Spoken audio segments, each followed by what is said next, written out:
Major support for these programs is provided by Bank of America Merrill Lynch and Perfect Building Maintenance, New York Community Bank, Kilroy Architectural Windows, New York's Window Company, Greenberg Traurig, LLP, M&T Bank, Chase Commercial Term Lending. Additional support is provided by Briarwood Organization, Bruce Mosler, Capital One Bank, Cassidy Turley, C.B. Richard Ellis, Chelsea Lighting, Cushman and Wakefield, Dime Savings Bank of Williamsburg, Douglaston Development, DDG Partners, Hal Fettner, Durst Fettner Residential, Friedman LLP, Accountants and Advisors, Gemini Real Estate Advisors, LLC, Genova Burns and Gian Tomasi, Investors Bank, James D. Kuhn Real Estate Center at Syracuse University, James Orphanides, Centurion Holdings, Corman Communities, Madison Realty Capital, Margolin Weiner and Evans, LLP, Certified Public Accountants and Business Advisors, Massey Knackle Realty Services, Meridian Capital Group, Newmark Knight Frank, Sterling and Sterling, SJP Properties, Stonehenge Partners, the Wickoff Group, Urban American, and Ackman Ziff Real Estate, Ariel Property Advisors, Eastern Consolidated, Essex Capital Partners, Goldman Properties, Moynihan Group, Must Development, RAL Development Services, the Spandrel Group, LLC, Rosewood Realty Group, Terra CRG, Triangle Equities.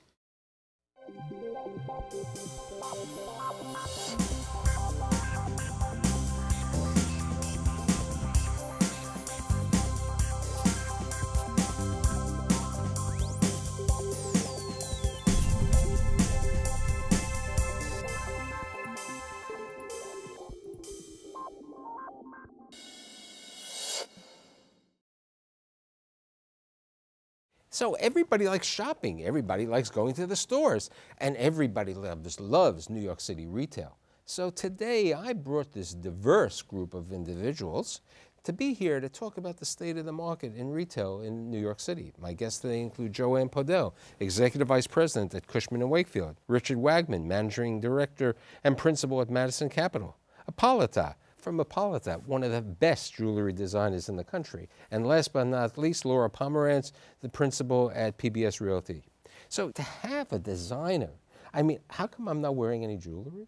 You know, I would have put some bangles on. You know, what is? Well, how is the New York City retail market in your mind? I would say it's pretty fantastic. You know, urban concentrations are always the best market, and for jewelry, I would say that the best markets are places where you don't wear a lot of clothes. So Florida and California are strong markets, and in general, big cities tend to be. Now you're taking, you know, you're in all the Saks, Neiman's, Bonwoods, all these great stores, and now you're opening up your own retail store. So tell me about that. Yes. I mean, unfortunately, you don't have him as a landlord because you know he charged too much. But, not for Hippolyta. Oh, okay, good. I'll call you soon.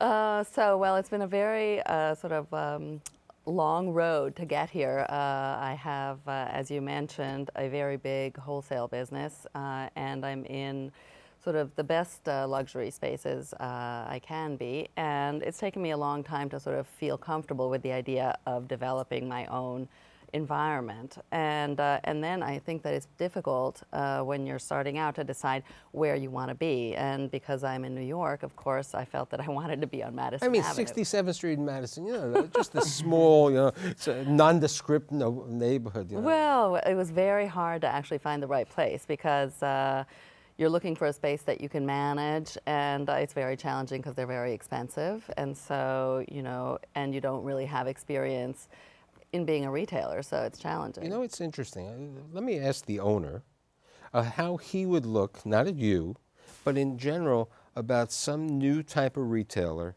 to come to you and say, you know, if Joanne or Laura came there and said, I have this person who, you know, has very good experience in the other aspect, and now I want to rent a retail store. How would you? We actually love that kind of retailer because that's where streetscapes become very interesting, where we're able to bring in a new retailer, someone exciting that really rejuvenates a neighborhood. It makes a real difference. We love it. We love bringing in local retailers. We love bringing in new, exciting retailers. We've done it in the past. We've done it on places like Crosby Street, where we put in Derek Lamb. That was his first store. We put in a Le Pain Quotidien. This was one of their first few stores in New York, down in Tribeca. They've been very successful. We love working with local, exciting new retailers. How do you see the market when you go to an owner? Either first I'll ask Joanne, then I'll ask Laura. When it's a new retailer, I mean, you know, what's well, Richard's unique in the kind of perspective he has on welcoming new retailers, because for the most part, the big challenge is there's limited availabilities. Market is great, it's very strong, and landlords primarily are going to look for very strong signatures, great financials. And I know nothing about you. You've got a great business, and congratulations. But generally speaking, they'll look to a public company. They'll look to a company where there is a significant amount of experience in operating a business, particularly retail. It's very challenging in New York or anywhere that's urban. You see, but here's the situation. We have an established brand and a very established product, as opposed to someone, and you know, you look at this, and I discussed this on a show with bankers the prior week. I was talking about the cupcake stores, and you know, I love them. Would you lease to one? That's an excellent question. Wait, thank you. I would. The truth is, I should put a caveat to my earlier comment, which is, we love new retailers. We love these cupcake stores, a jewelry store. These are all interesting retailers. Would I lease the entire space to that store? Probably not. Would we lease an entire block front to a new startup store? No. But we have a big enough portfolio or a large enough block of retail space along any specific avenue that we would take a small space, 500, 1,000 square feet, because that could make a difference. But here's the point, and we brought out, and it's very interesting. I was saying, you know, you take these cupcake stores, and the cupcake is $4. And now, in a different market, you take the 99-cent pizza store. You know, so you get 4 slices of pizza for a cupcake. But you know, certain trends. Now, Gino's on Lexington Avenue had been there for years, and Sprinkles took over Gino's. Okay, and now directly in Bloomingdale's, you have Magnolia Bakery. You know, these are fads. Now, what's going to be more interesting, and I even wrote an article and did a 10-10 wins on this, is that Sprinkles has now created a automated cupcake ATM. So next to the store, you'll be able to get your cupcake out of the machine. I mean, what are you buying so many cupcakes? Yeah, that's what I want to know. I have never been to Sprinkles. Expert? No, I'd like to, but please, you know. But you know, sometimes those concepts that are new, and to the point that you made, sort of regenerate a neighborhood, and there's a big turn to character neighborhoods, and people wanting to be in these neighborhoods that have character. But you know, let's look at neighborhoods. You know, Richard brought up a very interesting thing. You know, Crosby Street. You know, you'll be on Madison, but in certain of your products, you could be down on the Crosby Street. You could be in Tribeca. I believe in uptown, downtown. I believe in, actually, I have a very downtown brand. And so it was kind of interesting. I had to sort of choose, like, do I go where my customers are, or do I go where my brand is positioned? And my choice was actually to do both simultaneously. But, you know, of course, it took so long to actually find a place, and Laura has been extremely patient because she's been working together with me for 18 months to find a space, because we actually had the problem of landlords not being excited about a new retailer. Not that the financials weren't a problem, it was the fact that we had not had our firsthand experience running a store. But, you know, as Joanne eloquently said, New York City retail is hot as a pistol. It's on fire. I mean, any location people want. I mean, Fifth Avenue, I still remember that the 49th Street to the 43rd Street section of Fifth Avenue, nobody wanted. You know, it was lousy stores. Now, I haven't seen the improvement yet near my studio from 39th Street to 36th Street. That's still But it's really inevitable. It'll It happen. has to But happen. you have seen it coming down Fifth Avenue ever Below since 42nd. Ted Baker signed, and then below you had Uniqlo, you had Hollister, you had Zara buy for an unbelievable per square foot, the $6,000 per square foot.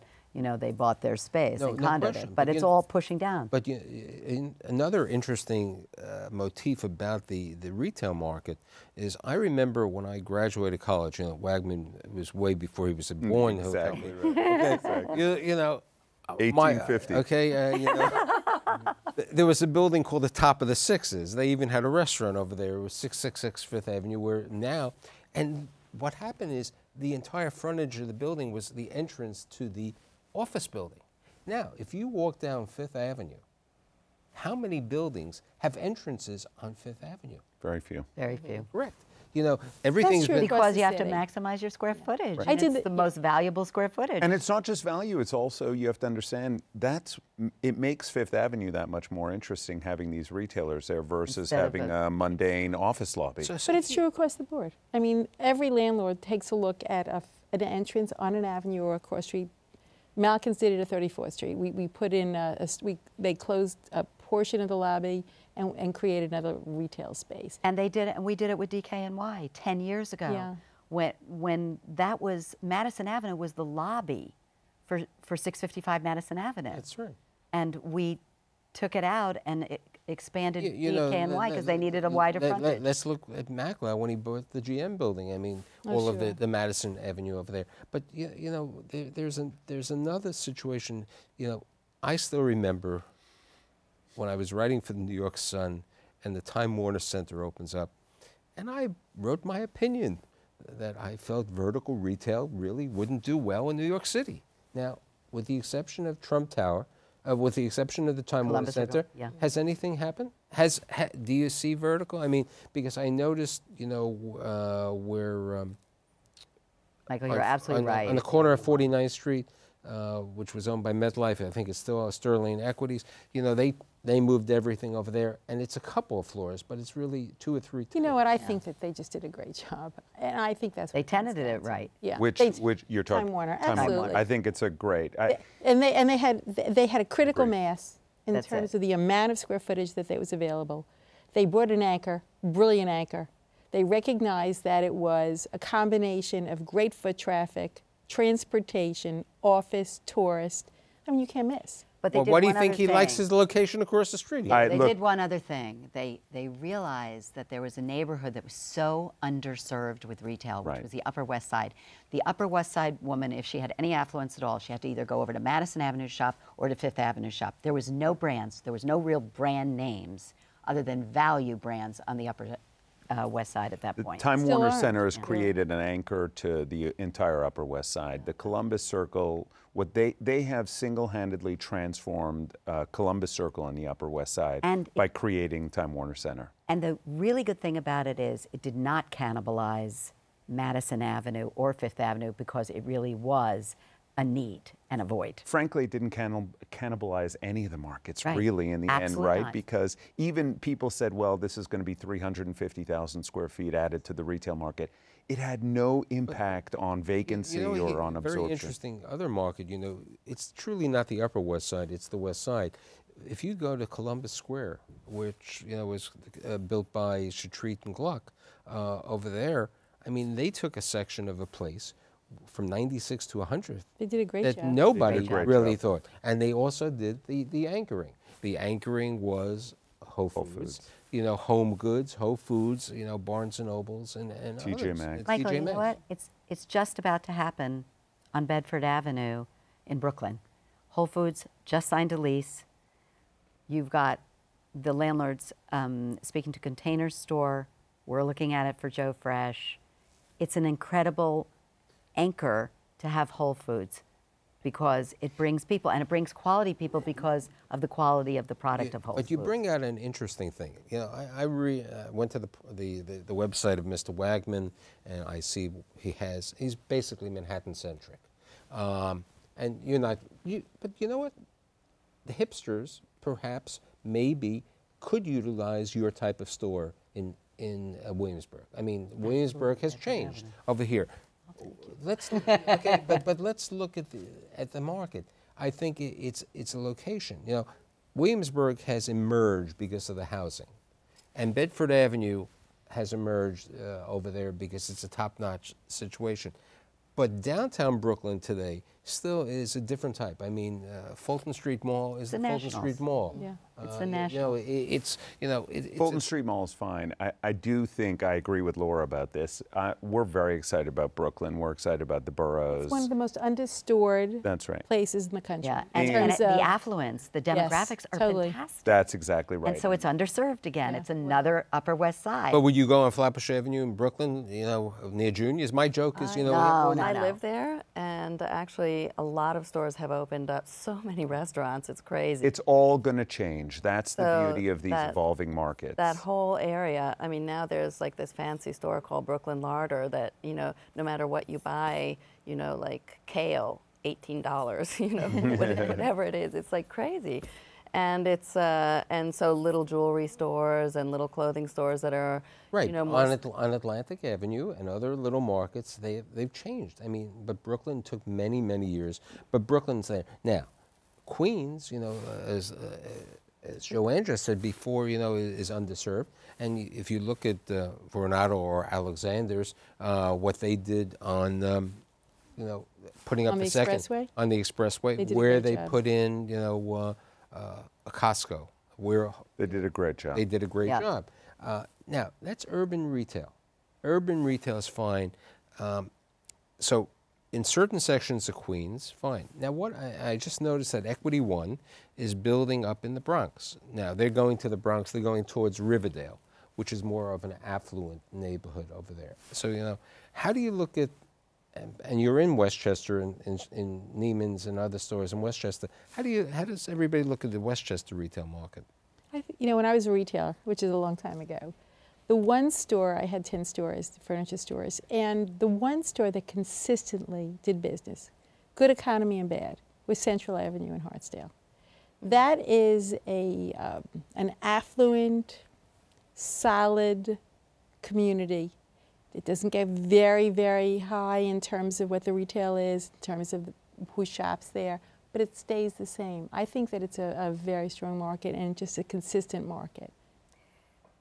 I think Westchester is in phase 2 of most retailers' expansion. Oh, I You know, agree. They want to do the urban cities and the streets that are really solid and are really exciting. And then when you look at suburban Yeah. America, Westchester comes up fairly early, as does Greenwich and places like that. Greenwich, I'm not such a fan But of. And what about, okay, you know. And certainly the- Chicago, you know, Of you look course. at Rush Street. Well, you know what she's saying is the most important part of this is that any expansion for any retailer, they look at urban markets. The shopping center business has been horribly affected by the economy, but not just by the economy, but by the success of those The urban folks that are markets. opening an urban market. But you have to be realistic about the urban markets. And our portfolio's 95% New York City. So we're very much focused on New York City retail, and we love the boroughs, and it's a very important integral part of New York City.